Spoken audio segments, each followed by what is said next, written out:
I'm excited to share my annual 10 Bible verses every small business owner needs post. Every year I start working on this blog post usually in August, September timeframe. I just start collecting Bible verses that I see or I might hear something when I go to church on Sunday. I don't know. I collect them because I know every year on Martin Luther King Day, I'm going to drop the new 10 that I think every small business owner needs. And I pray over this, I think about it.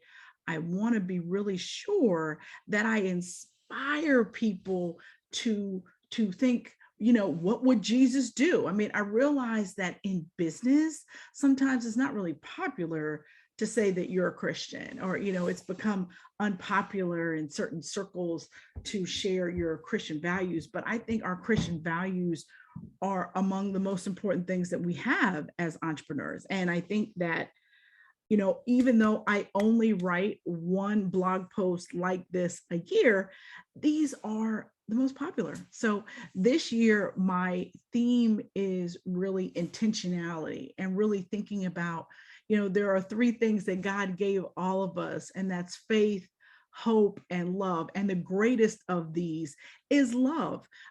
But in business, it's your faith.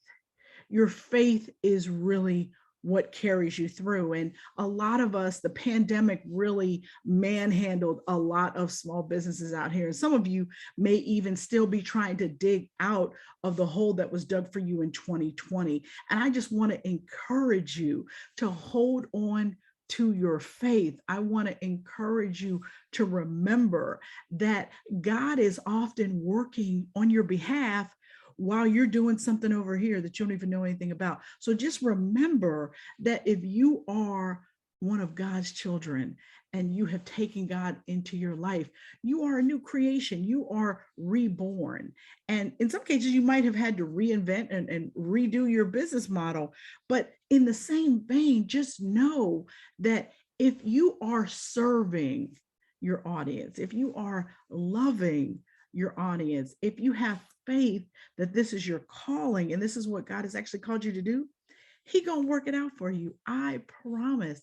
And sometimes it may seem like that's impossible or that's not gonna happen. But I can tell you honestly, after 23 years in business, never missed a mortgage payment, never missed a car payment. I mean, and these are things that don't happen without God. I mean, for years I would pace the floor worrying. And somebody told me one time that you cannot worry and pray.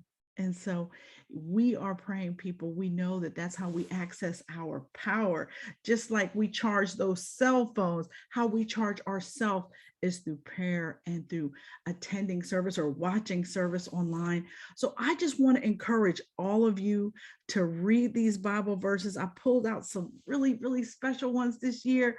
2 Corinthians 5:17. I've got Ephesians 2:8.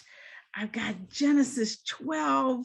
I mean, I got some oldies but goodies because I just wanted to remind you guys about what God has in store for all of us. In business, that is a calling. It's a ministry. It's not just a business. So you've got to think about it like that and just know that God's always got your back. God bless you and have a wonderful 2022 in your business.